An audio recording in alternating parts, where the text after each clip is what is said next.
Good morning, students. It's Chapter 3 History from Gathering to Growing Food. The first picture is talking about Ninuo's lunch. The paragraph says Ninuo was eating her favorite food boiled rice, squash, pumpkins, beans, and meat. Her grandmother had grown the squash, pumpkin, and beans in the little garden plot at the back of her house.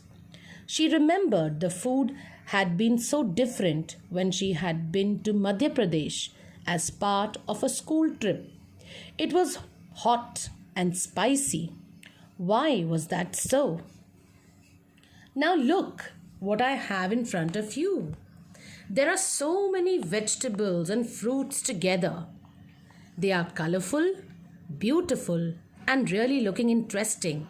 And I can say they are variety of foods. Today, most of our food, such as fruit, vegetables, and grain, milk, and meat, comes from plants that are grown and animals. Look at the animals here.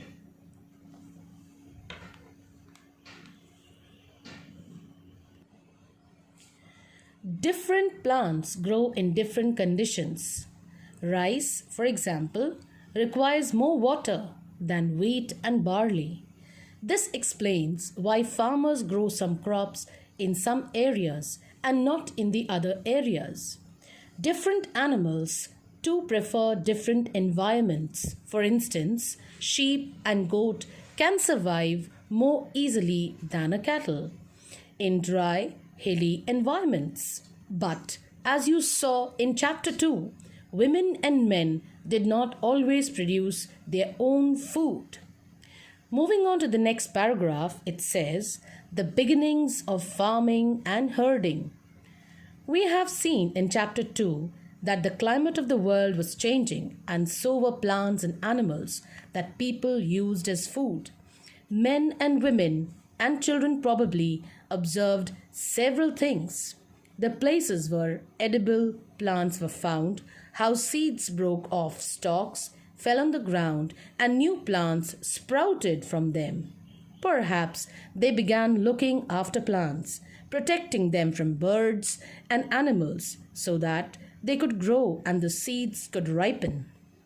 In this way, people became farmers. Women, men, and children could also attract and then tame animals by leaving food for them near their shelters. The first animal to be tamed was the wild ancestor of the dog. Later, people encouraged animals that were relatively gentle to come near the camps where they lived. These animals, such as sheep, goat, cattle, and also the pig, lived in herds, and most of them ate grass.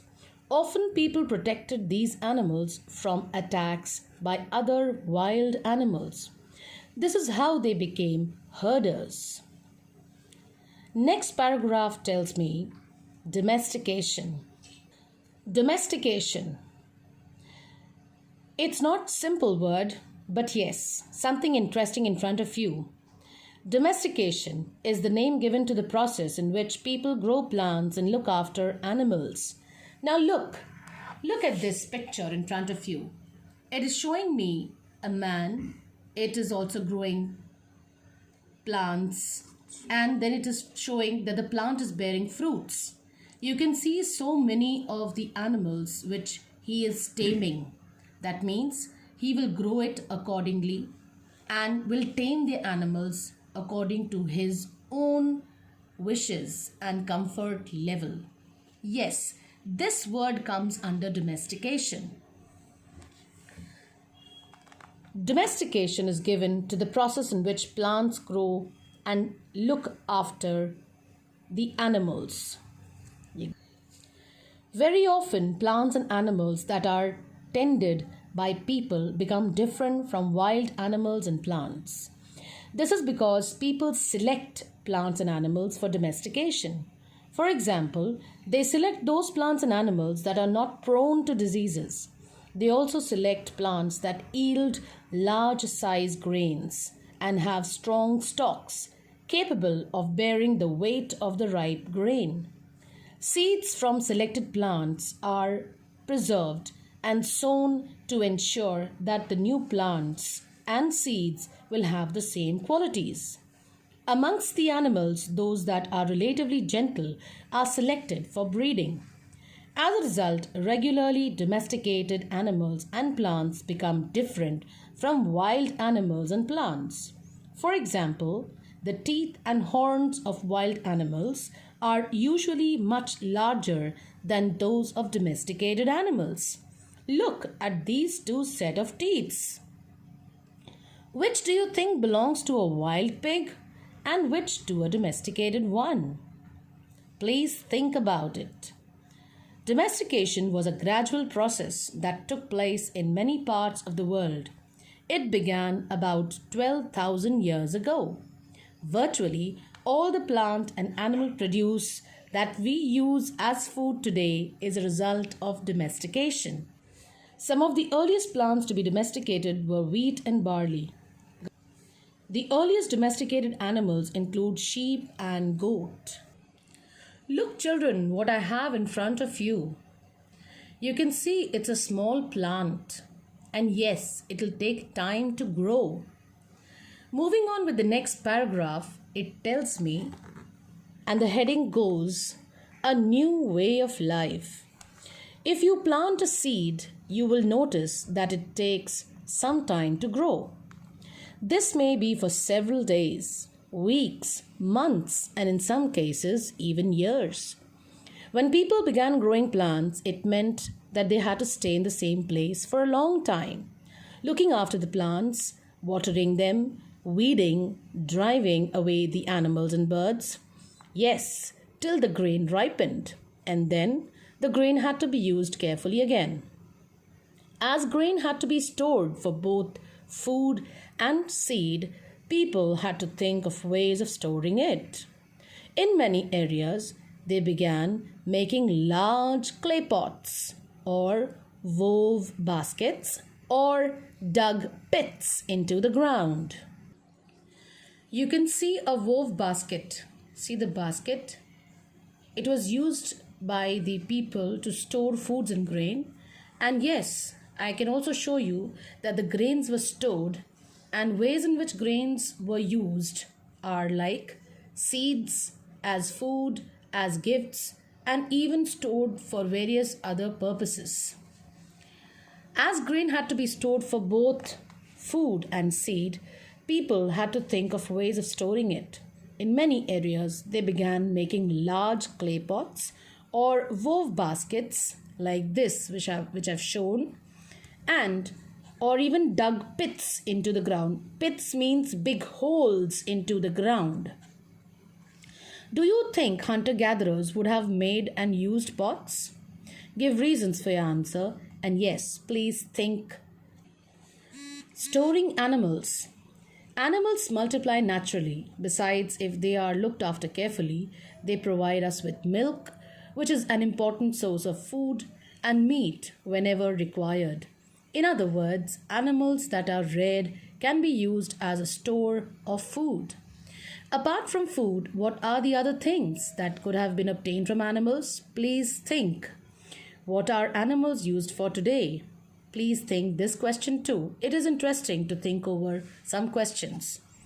Moving on with the next paragraph, we have finding out about the first farmers and herders. Turn to map 2, page 14. You will notice a number of blue squares.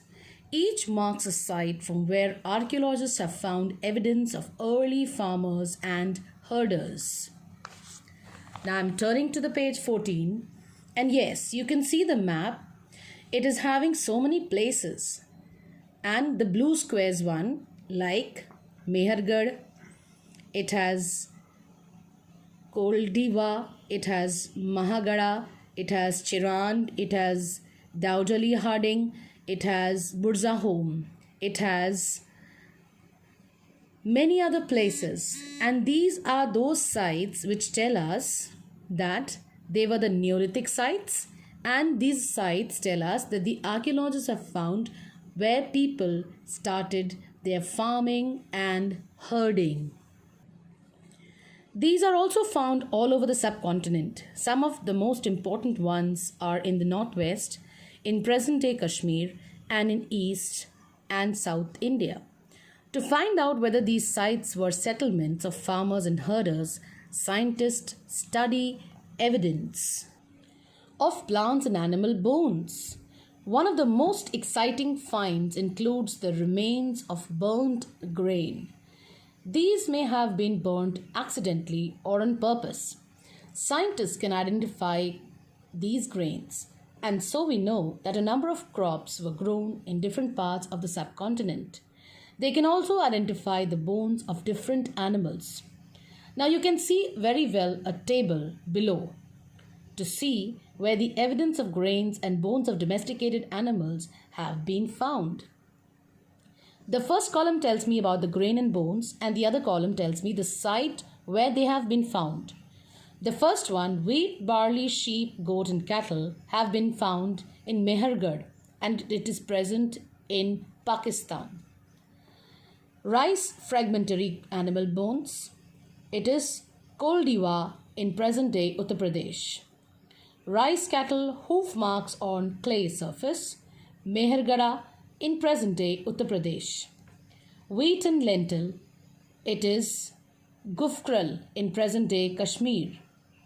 Wheat and lentil, dog, cattle, sheep, goat, and buffalo, it is Burzahom in present day Kashmir.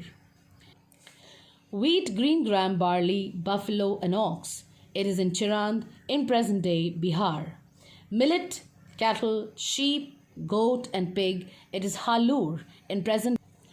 Black gram, millet, cattle, sheep, pig, it is at present in Payampally in present day Andhra Pradesh.